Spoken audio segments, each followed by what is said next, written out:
নমস্কার বন্ধুরা, আমার এই ভিডিওতে আপনাদের আবারও স্বাগত। কৃষক বন্ধু প্রকল্প থেকে শস্য বীমা এমনকি আবাস যোজনা প্রকল্পের আপডেট আপনাদের আমি রীতিমতো দিয়ে থাকি। ইতিমধ্যে কৃষক বন্ধু প্রকল্পে বেনিফিশিয়ারি স্ট্যাটাসে আপডেট চলে এসেছে।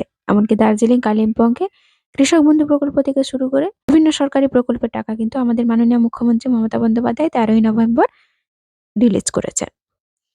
এমনকি রীতিমতো আমরা জেনেছি যে শস্য বীমা প্রকল্পের টাকাও ধীরে ধীরে আপনাদের ব্যাংকের অ্যাকাউন্টে ক্রেডিট হচ্ছে। তারই মাঝখানে আবাস যোজনা প্রকল্প নিয়ে আরেকটি নতুন আপডেট উঠে এলো আমাদের পুরোপুরি সরকারের তরফ থেকে। আজকে কিন্তু আমাদের প্রমাণস্বরূপ একটি প্রতিবেদনে জানাবো যে আবাস যোজনা প্রকল্পের আমাদের মাননীয় মুখ্যমন্ত্রী মমতা বন্দ্যোপাধ্যায় আমাদের সাধারণ মানুষদের জন্য অর্থাৎ আবাস যোজনা প্রকল্পে যারা বাড়ি পেতে চলেছেন তাদের জন্য একটা নতুন সংবাদ দিয়েছেন। তাই বন্ধুরা, গুরুত্বপূর্ণ তথ্যগুলিকে জানতে অবশ্যই ভিডিওটিকে শেষ পর্যন্ত দেখে যাওয়ার চেষ্টা করুন। আশা করছি আজকের এই ভিডিওটি আপনাদের উপকারে নিশ্চয়ই আসবে।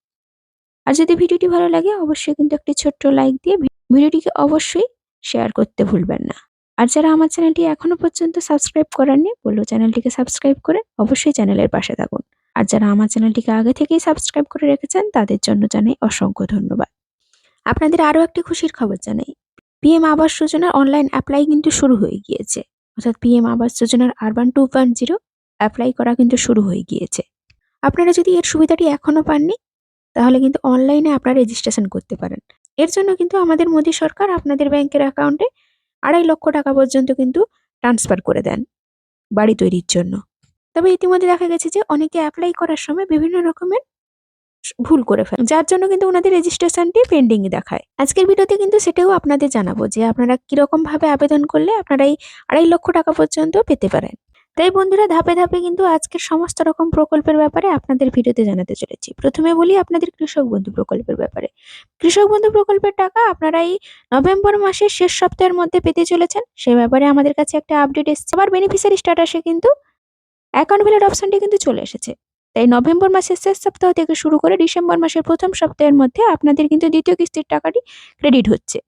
তার সাথে সাথে আপনাদের জানিয়ে রাখি বন্ধুরা, শস্য বীমা প্রকল্পের টাকা। তো অনেকেই প্রশ্ন রয়েছে যে শস্য বীমা প্রকল্পের টাকা আপনারা তো এই আবেদন করলেন, কি করে আপনাদের ব্যাংকের অ্যাকাউন্টে এত তাড়াতাড়ি শস্য বীমা প্রকল্পের টাকাটি ক্রেডিট হয়ে গেল? আপনাদের সুবিধার্থে কথাটি জানিয়ে রাখি যে শস্য বীমা প্রকল্প যে 2022-23 সালে যারা রবি মরশুমের জন্য শস্য বীমা প্রকল্পের ক্ষতিপূরণের টাকাটি পেয়েছিলেন না বা কোনো কারণবশত ওনাদের সমস্যা হওয়ার জন্য টাকাটি ক্রেডিট হয়েছিল না, তাদের অ্যাকাউন্টেই কিন্তু শস্য বীমা প্রকল্পের টাকাটি ক্রেডিট হচ্ছে। আপনারা যারা আবেদন করে চলেছেন 2024 সালের খরিফ মরশুমের জন্য, তাদের ব্যাংকের অ্যাকাউন্টে কিন্তু শস্য বীমা প্রকল্পের ক্ষতিপূরণের টাকাটি এখনো পর্যন্ত ক্রেডিট হয়নি।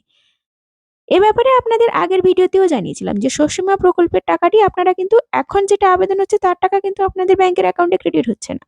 আপনাদের ব্যাংকের অ্যাকাউন্টে কিন্তু শস্য বীমা প্রকল্পের টাকাটি যারা রবি মরশুমের জন্য আবেদন করেছিলেন তাদেরই একমাত্র কিন্তু শস্য বীমা প্রকল্পের টাকাটি ক্রেডিট হচ্ছে।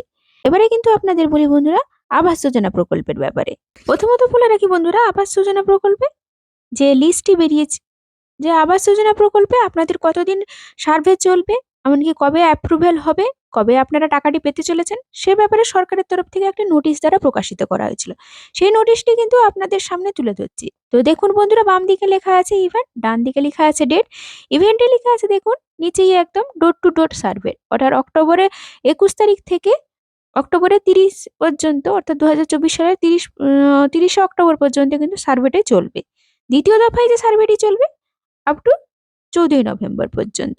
এমনকি যে লিস্টটি প্রিপারেশনের জন্য তৈরি হবে সেটা 20শে নভেম্বরের মধ্যে। এমনকি লিস্ট পাবলিশ হবে 21শে নভেম্বর থেকে 27শে নভেম্বরের মধ্যে, যেটা আপনাদের আমি জানিয়েছিলাম যে 27শে নভেম্বর কিন্তু আপনাদের লিস্টটি পাবলিশ হবে। পরে গ্রাম্য স্তরে একটা মিটিং হবে, অর্থাৎ আপনাদের জন্য যদি আপনারা যদি টাকাটি না পেয়ে থাকেন আপনারা পঞ্চায়েতে গিয়ে জানাবেন, বা আপনাদের সব থেকে ভালো হয় বিডিও অফিসে গিয়ে জানাবেন। ওটা কিন্তু আপনারা 4ই ডিসেম্বরের মধ্যে জানাতে পারবেন।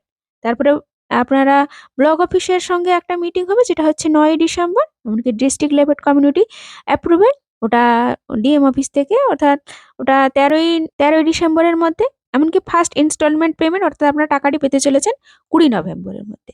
তো এটি অনেক আগেই প্রকাশিত হয়েছিল, তাই যদিও বা 20 তারিখের মধ্যে আপনাদের টাকাটি না ক্রেডিট হয়, কিন্তু ডিসেম্বর মাসের মধ্যে যে আপনাদের টাকাটি ক্রেডিট হবে সে ব্যাপারে কিন্তু আশ্বাস দেওয়া হয়েছে নবান্নের তরফ থেকে। এই আবাস যোজনা প্রকল্প নিয়ে আজকেই কিন্তু নবান্নের তরফ থেকে একটি প্রতিবেদন প্রকাশিত হয়েছে, সে ব্যাপারেও কিন্তু আপনাদের জানাতে চলেছি। তো দেখুন বন্ধুরা, বাড়ির একটি দেওয়াল পাকা হলেও পাওয়া যাবে না আবাস প্রকল্পের টাকা।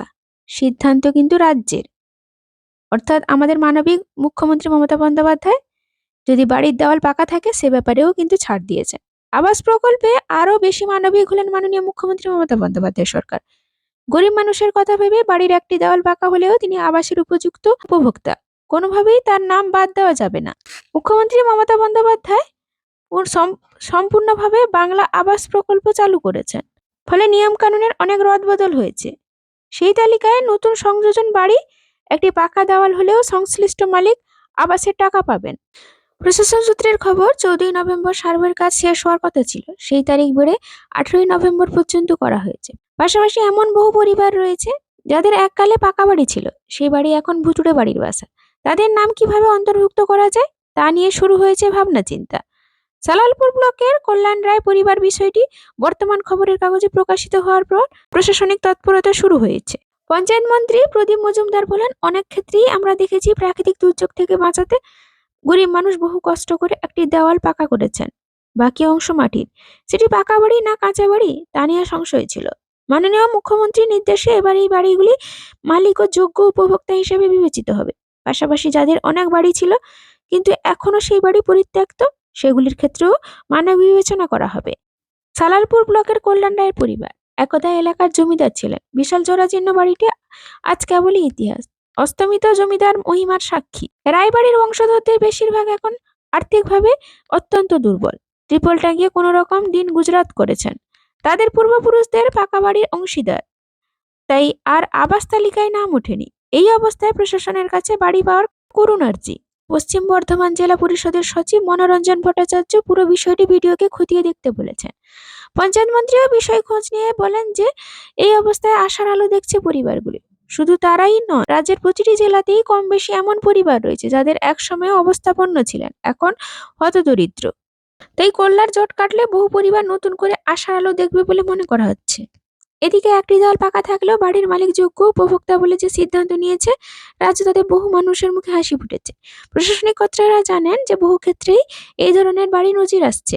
আসলে এই পাকা দেওয়ালের উপর ভরসা করে বাড়ির চাল ও বাকি দেওয়ালগুলোতে টিকে থাকে। অনেক ক্ষেত্রে ঝড় বৃষ্টির প্রবল ঝাপটাও সামলে নেয় পাকা দেওয়ালটি। তাই অনেক গরিব মানুষ এই ধরনের বাড়ি বানিয়েছেন। তাদের নাম বাদ গেলে বহু প্রকৃত উপভোক্তা বাদ পড়তেন।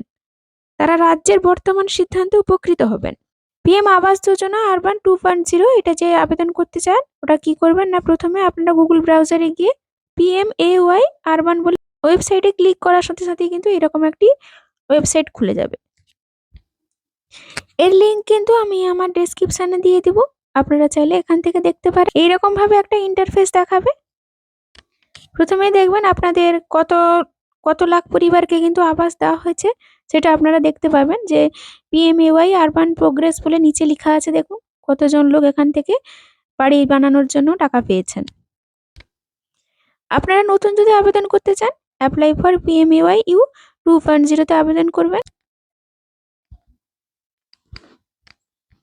তো এই যোজনার জন্য যে নতুন পোর্টাল এসছে অ্যাপ্লাই ফর PMAY 2.0, এই পেজে কিন্তু আপনাকে চলে আসতে হবে। এই ব্যাপারে আমি আপনাদের কিন্তু একটা ডিটেলসে কোনো না কোনো দিন একটা ভিডিও দিতে চলেছি। যদি আপনারা ইচ্ছুক থাকেন, যদি আপনারা কমেন্ট বক্সে আমাকে মেসেজ করে জানান, অর্থাৎ কমেন্ট করে জানান, তাহলে অবশ্যই এ ব্যাপারে আপনাদের সম্পূর্ণ ডিটেলসে একটা ভিডিও তৈরি করে জানাবো। তো আজকে আবাস যোজনা প্রকল্পে, অর্থাৎ পশ্চিমবঙ্গ সরকারের আবাস যোজনা প্রকল্পের নতুন কি আপডেট সে ব্যাপারে আপনাদের জানালাম খুঁটিনাটি তথ্য দিয়ে। তাই বন্ধুরা, যদি ভিডিওটি ভালো লাগে অবশ্যই ভিডিওটির পাশে থেকে একটা ছোট্ট লাইক দিয়ে চ্যানেলটিকে অবশ্যই সাবস্ক্রাইব করে রাখবেন। ধন্যবাদ।